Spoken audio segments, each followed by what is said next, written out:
Abra sua Bíblia no texto que foi lido no início do trabalho, Mateus.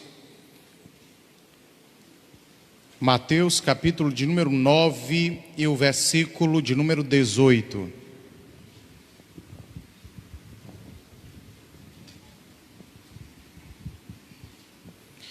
Mateus, capítulo de número 9 e o versículo 18 diz assim: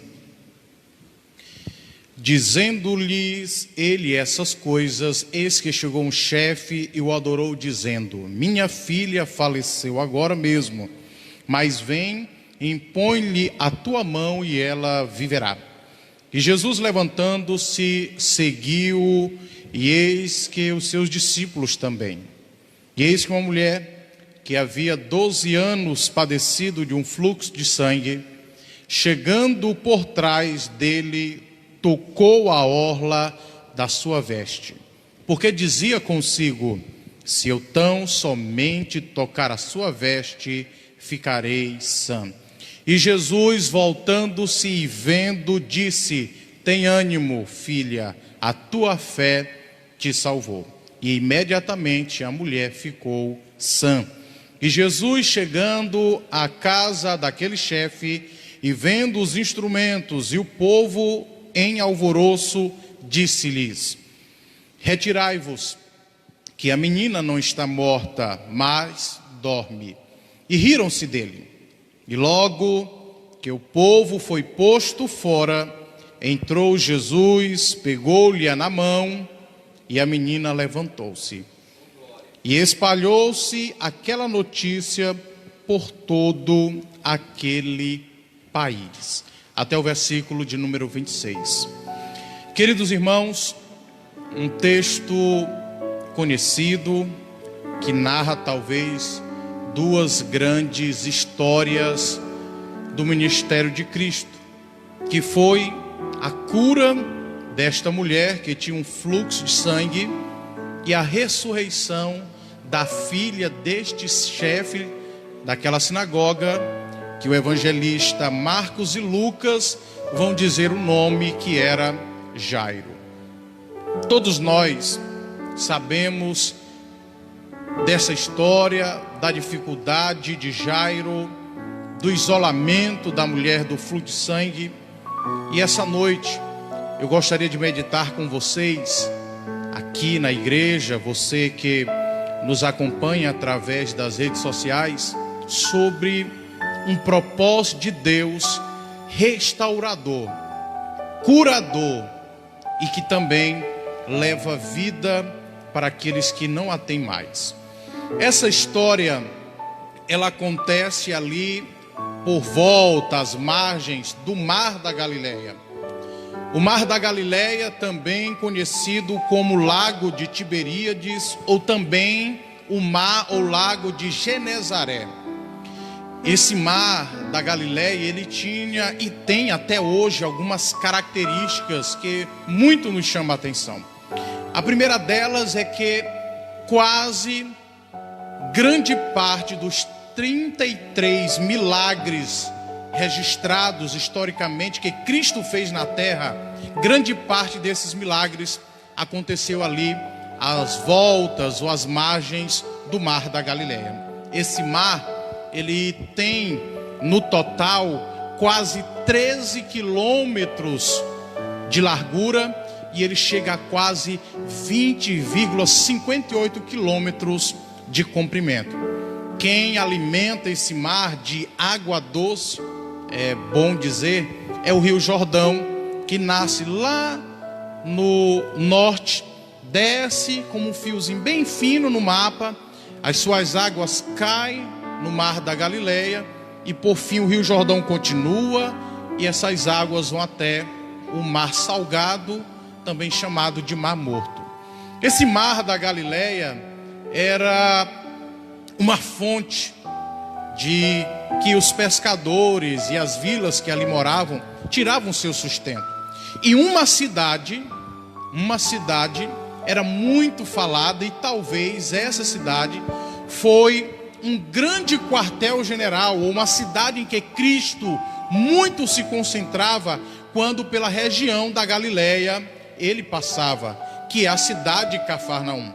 Tanto Mateus como Marcos e Lucas não dizem qual era a cidade de Jairo. Mas quando nós fazemos uma busca, uma pesquisa detalhada, nós vamos identificar, ver, encontrar que uma sinagoga, naquela época, só existia de todas aquelas cidades ao redor do Mar da Galileia, em Cafarnaum. Quando eu olho esse texto, eu consigo voltar um pouco, ver Jesus curando o paralítico de Cafarnaum, que Lucas, que Marcos, no capítulo 2, vai relatar. Um paralítico que é levado por 4 homens, que pelas portas e janelas não podiam aproximar-se de Jesus. Aqueles homens resolvem então subir no telhado, fazer um buraco e descer aquele paralítico. Essa história aconteceu em Cafarnaum. Logo depois, quando nós acompanhamos os relatos e a sequência do ministério de Cristo, Jesus ele entra em uma embarcação, Jesus ele entra naquele barquinho e agora ele atravessa o mar até a região de Decápolis. E todos nós conhecemos a história em que o mar se levanta, as ondas alcançam um tamanho que chegou até a assustar aqueles discípulos que eram pescadores. Só para os irmãos terem ideia, como havia naquelas ondas uma influência do mal, que os discípulos, que eram acostumados a pescar, que estavam com Jesus naquela embarcação, tiveram medo. Eram ondas que eles naturalmente não tinham o hábito ou o costume de ver. Jesus chega do outro lado, lá ele expulsa uma legião de demônios da vida de um homem. Aquele homem então pede para voltar com Jesus. Jesus disse: não, vai até os teus, conta a eles o que o Senhor fez por ti e como teve misericórdia de ti. E a Bíblia diz que toda Decápolis, ou seja, conjunto de 10 cidades, ouviu falar de Jesus. Jesus volta, atravessando mais uma vez o mar da Galileia, e quando ele chega ali, naquela margem de Cafarnaum, a Bíblia então vai dizer que Jairo, um dos príncipes, ou chefe, ou principais da sinagoga, se apresenta até Jesus. E o pedido de Jairo, meus irmãos, é nada mais, nada menos que o mestre, com sua presença, estivesse na casa dele, que Jesus fosse até a casa de Jairo. Lucas e Marcos vão dizer que inicialmente Jesus escuta de Jairo ele falando: a minha filha está muito enferma. Mateus resume a história e diz que quando Jairo se apresenta, ele já fala que a menina estava morta. Mas quando nós olhamos essa circunstância de ver Jairo, um dos principais da sinagoga, e se encontrar com Jesus, nós aprendemos aqui muitas coisas da parte do Senhor. A primeira é que Jairo, quando decidiu ir se encontrar com Jesus, ele estava colocando em risco a sua reputação. Sabe por quê? Porque existiam vários grupos que procuravam defeitos em Jesus. Existiam os fariseus, os saduceus e os próprios membros que faziam parte do sinédrio, da sinagoga, procuravam encontrar em Jesus alguma falha. E Jairo fazia parte de um grupo que perseguia Jesus. Quando Jairo decide ir até Jesus, eu quero que você entenda que a atitude de Jairo não foi somente uma atitude desesperada, uma atitude emocional. Logo porque eu já tenho dito e repito aos irmãos que Jesus tinha costume de passar por aquela cidade. Provavelmente no início da enfermidade daquela criança, daquela pré-adolescente de 12 anos de idade, Jairo ouviu falar de Jesus. Mas sua posição, o seu lugar, sua função haviam impedido ele de buscar socorro em Jesus. Mas quando a coisa aperta, quando a situação chega a um extremo que Jairo sabe que não teria mais outra circunstância, ele talvez ouviu muitos feitos que Jesus fez. Ele ouviu talvez muitas histórias de cegos vendo, paralíticos andando, os enfermos sendo curados, o evangelho sendo anunciado aos pobres, ele então toma uma decisão essa que coloca a sua vida, todo o seu histórico como um membro da sinagoga. Mas Jairo faz isso pelo um bem maior. Jairo faz isso para levar a vida de volta para a sua família. E o que nos chama a atenção é que Jesus prontamente aceita o pedido de Jairo para ir à sua casa. Meus irmãos, eu sirvo a Jesus e não abro mão disso por nada, porque mesmo em nossos erros, o Senhor Jesus continua presente e pronto para nos alcançar com sua graça, para nos alcançar com seu amor. O Senhor Jesus, Ele não lança no nosso rosto os nossos defeitos, Ele não lança em nossa face os nossos pecados, Ele não aponta o dedo e diz assim: não, eu não irei.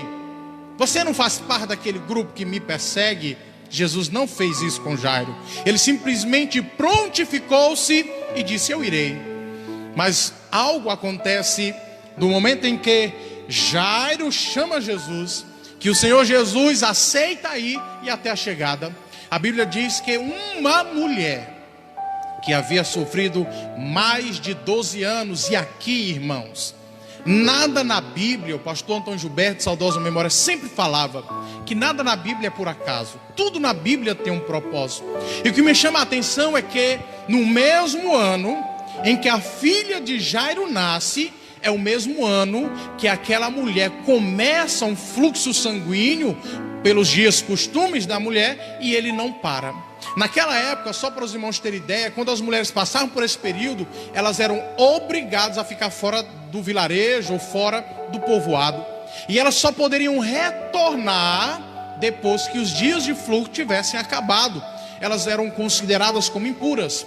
Agora imagine só essa mulher, naquele ano, começou o fluxo, e agora ela vai para fora da cidade, passa uma semana, o fluxo não acaba, passa um mês, o fluxo não acaba. E o que nos chama a atenção é que aquela mulher era rica. Sabe por que aquela mulher era rica? Porque ela gastou 12 anos o dinheiro dela. Se eu fosse gastar o dinheiro que eu tenho hoje, talvez não daria um mês, gastar todo o dinheiro na medicina. Mas aquela mulher era rica. Ela gastou tudo que tinha com os médicos, indo de mal a pior. Aquela mulher fica do lado de fora, fica isolada. Agora imagine comigo a situação daquela mulher. Talvez alguém havia engravidado e passava 9 meses sem ir lá, e ela ano após ano naquele lugar separado. Mas quando ela ouve falar que Jesus estava passando, quando ela ouve falar que Jesus iria entrar naquela cidade que estava passando, ela então resolve tomar uma atitude desesperadora. Jairo então está passando com Jesus. Se aquela mulher fosse pega antecipadamente, antes de tocar em Jesus, ela poderia até ter sido apedrejada, porque ela era uma mulher impura segundo a lei e os costumes da época.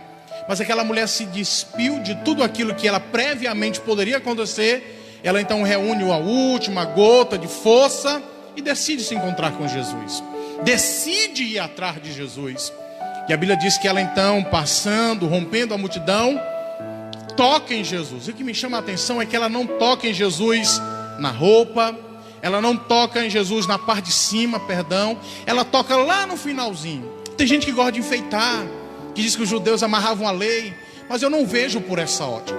Eu vejo uma mulher sem forças, eu vejo uma mulher altamente abaixo do peso, eu vejo uma mulher que estava reunindo o último fôlego que ela tinha para tentar resolver uma situação que ninguém poderia resolver.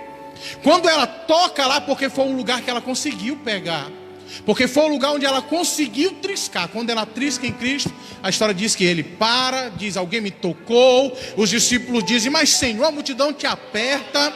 E ele disse: mas alguém me tocou diferente. De mim saiu virtude, de mim saiu poder. Ela então, olhando para Cristo, a Bíblia disse, temendo e tremendo, e disse: mestre, foi eu quem te toquei. Ele olha para ela e diz: pois vai, minha filha, a tua fé te salvou. E a Bíblia diz que aquele momento em diante o fluxo se estancou. Quando Jesus termina de fazer aquilo, a Bíblia diz que chega uma turma da má notícia e diz: olha, dê Jesus de mão, Jairo, tua menina já está morta. Jesus olha para ele, é como se Jesus estivesse falando assim, eu vou parafrasear: crê, Jairo, olha o que eu acabei de fazer. Tu conhecia essa tua vizinha, olha o que eu acabei de fazer na vida dela. Quando Deus se levanta para nos alcançar com sua providência, a providência de Deus nunca alcança alguém individualmente e isoladamente. A providência de Deus, quando ela alcança alguém, ela alcança você e a todos que estão à sua volta. Ela abençoa você e a todos que estão à sua volta. Talvez as pessoas não entendam abençoados, mas o simples fato de você estar lá, representando a Jesus, vivendo Jesus, servindo a Jesus, quando a bênção de Deus chega sobre sua vida, ela alcança todos os outros que estão em sua volta. Jairo então acredita, Jesus chega, nós conhecemos a história. Lucas vai dizer que Jesus diz para a menina: Talita cumi, que quer dizer: menina, eu te digo, levanta. A menina acorda, dão comida para ela, e depois daquela situação, a Bíblia diz que a história, o relato de Jesus percorreu por todas aquelas localidades. E agora, eu quero aplicar esse texto à nossa vida hoje. É tão bom ouvirmos que podemos tocar em Jesus e receber dele uma providência. É tão bom ouvir e saber que podemos levar a presença de Cristo ao nosso lar, a fim de que a vida possa reinar.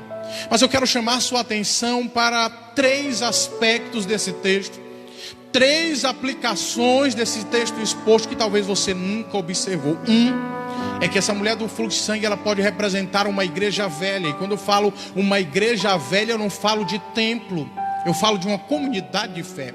E esta menina pode representar uma igreja nova. E Jairo pode representar aquele que traz a cura e aquele que traz a ressurreição. Mas aí você vai me perguntar: mas quem é essa igreja velha, irmão José? É aquela que não tem mais força de buscar a presença do Mestre, aquela que está presa nos rudimentos do tradicionalismo, daquilo que porventura aprendeu há tantos anos atrás.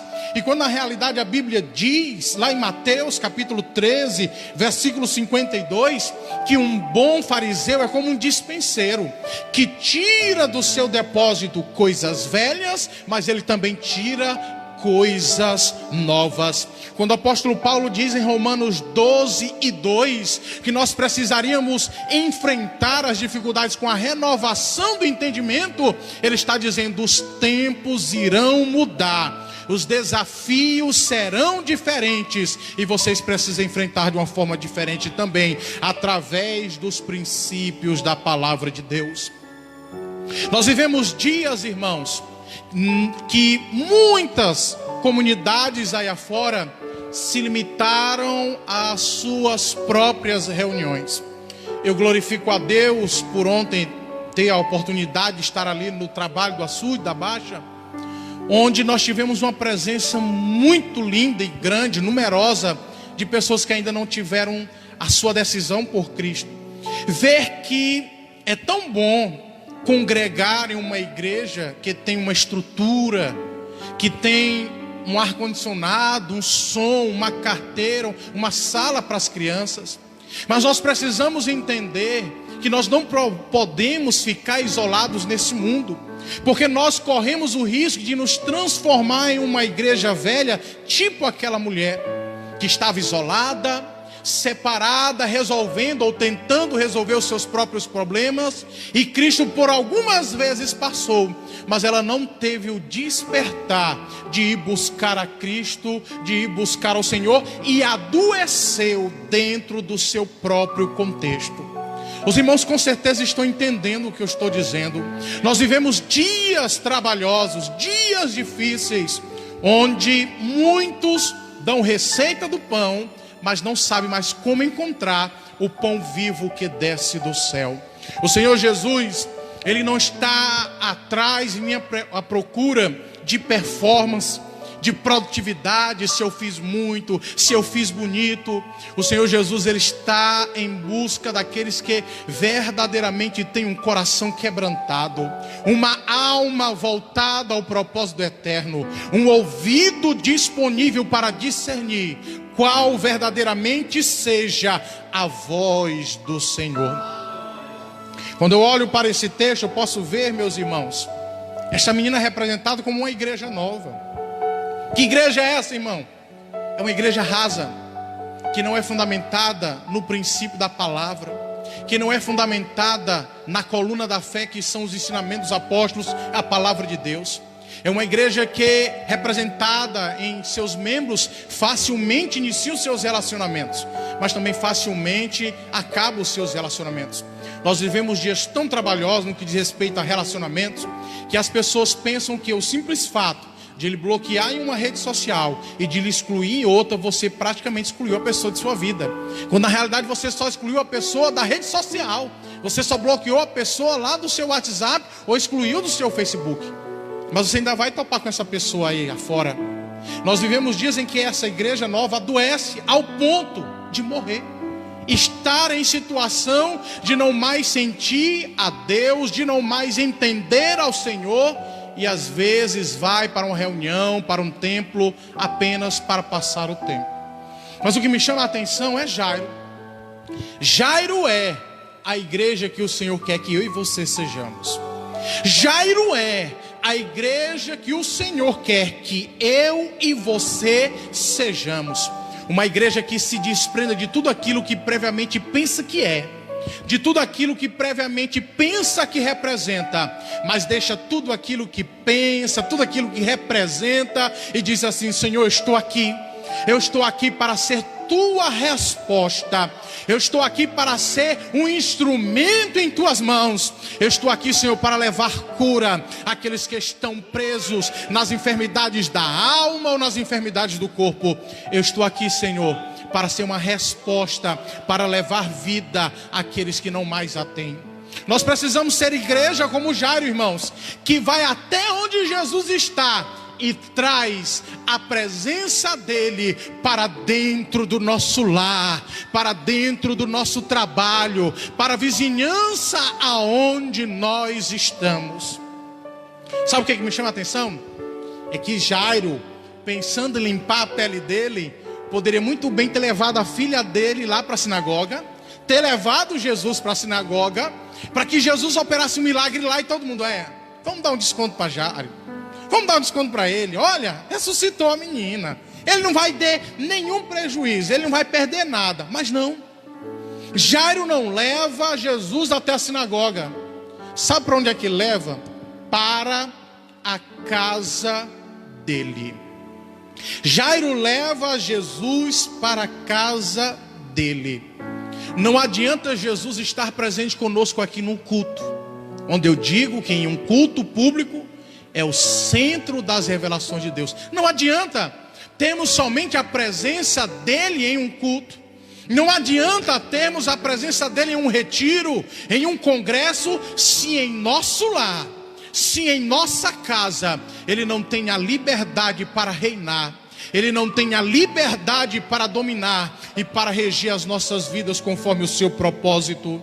Chega, irmãos, chega de casa vazia e na igreja se demonstra ser cheio.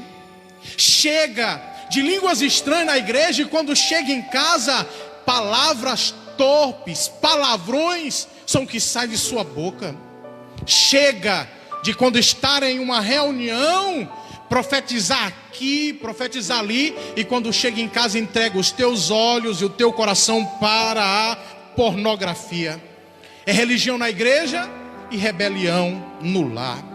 O milagre, irmãos, não é daqui para lá, é de lá para cá. O milagre que Deus quer realizar na tua vida, ele começa lá em tua casa, com os teus filhos, com o cônjuge, mas lá no teu lar, no aconchego de tua casa, é lá que o Senhor quer se revelar.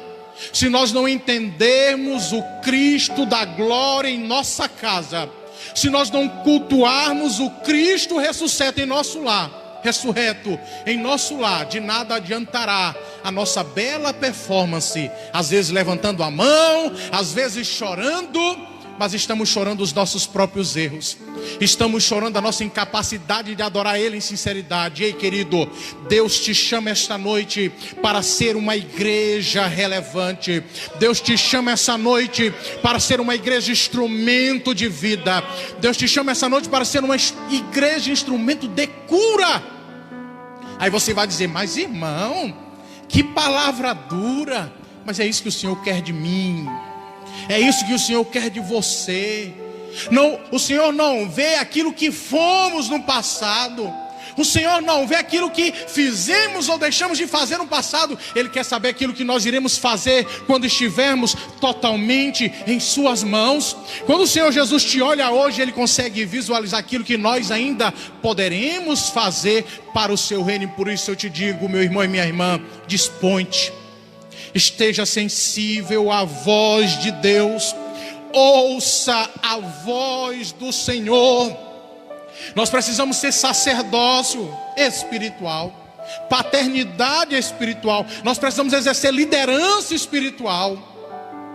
Eu lembro-me muito bem, quando ainda na faculdade, 2000 alguma coisa, não vou dizer o ano, e eu ia fazer trabalho, e os meninos sabiam qual era a minha fé, o meu Deus. E eu lembro que nós estávamos numa cabine da biblioteca lá em São Luís do Maranhão, e o Tiago Porto, talvez ele vá até assistir, soltou um palavrão feio, coisa feia. Ele: oh meu Deus, oh pastorzinho, perdão, falou em tom de brincadeira, pastorzinho. Mas ele reconheceu que eu não era e nem sou dado a palavra torpe, a palavrões. Nós precisamos ser essa liderança espiritual. As pessoas precisam ver em nós a diferença que Cristo na cruz alcançou e que nós hoje tomamos posse e a vivenciamos. Chega, irmãos, de rirmos de piadas imorais, de sorrirmos de situações que não glorificam a Deus. O Senhor nos chamou para sermos relevantes, o Senhor nos chamou para sermos sal da terra, luz do mundo. Ele conta comigo e com você. O Senhor nos chama para viver, não uma vida apegada a coisas velhas, a coisas lá do passado, não também para vivermos circunstâncias tão novas que podem causar problema, mas como um bom dispenseiro, pegando do nosso depósito coisas novas e coisas velhas, fazendo uma adaptação. Quando eu olho toda essa circunstância, irmãos, eu consigo entender que talvez, se Jairo não tivesse chamado a Cristo, invocado a presença do Mestre, aquela mulher nunca teria sido curada. Se Jairo não tivesse criado coragem e ido até Jesus, chamá-lo para a sua casa, aquela mulher talvez nunca teria sido curada. Meus irmãos, Jesus, ele tem poder sobre a morte. Cristo Jesus só morreu porque a Bíblia diz que ele se entregou à morte. A minha vida ninguém a toma, mas eu a dou. Eu quero que você guarde essa palavra no seu coração, porque é muito bom ouvirmos a presença, cantarmos a presença, adorarmos a presença do Pai. Mas quem somos nós quando nós estamos aqui? Quem somos nós quando estamos lá na sala de aula? Um grande missionário alcançou algumas tribos na região da Venezuela, Colômbia. Ele escreveu a seguinte frase: se nós não encontramos algo pelo qual morreríamos, nós nunca encontramos algo pelo qual vivemos. Se nós nunca encontramos alguma coisa que nós pudéssemos morrer por aquilo, nós ainda também não encontramos o motivo pelo qual nós pudéssemos viver. Mais adiante, em seu livro, ele vai, John Eliot, viva, mas viva de tal forma que quando chegar a hora de morrer, não exista outra coisa a ser feita a não ser morrer. Antes de entregar o microfone, eu quero te perguntar uma coisa. Se você morresse hoje, alguém sentiria a sua falta? Quando nós trabalhávamos dirigindo uma congregação, eu dizia: irmãos, se esses portões fechassem, os vizinhos iam dar graças a Deus ou iam sentir falta?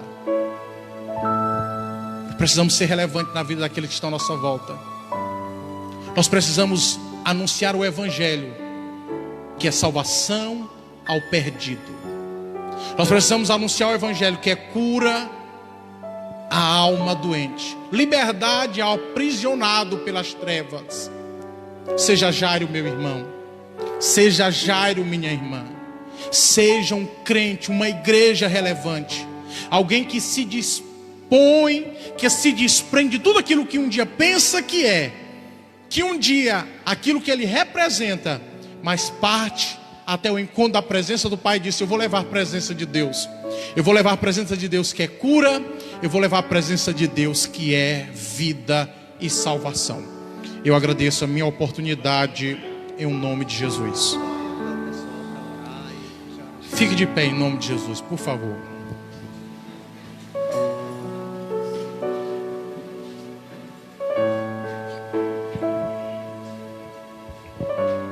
Eu quero orar com você. Talvez hoje você chegou aqui na esperança de ouvir uma outra palavra, mas eu quero dizer que eu orei. Eu orei ao Senhor, e esta foi a palavra que Ele colocou em minha mente, em meu coração. E hoje eu, após o culto, volto para casa sem nenhum arrependimento, porque ministrei tudo aquilo que o Espírito de Deus ministrou ao meu espírito. Sem confrontamento, irmãos, não há mudança de atitude. Feche seus olhos.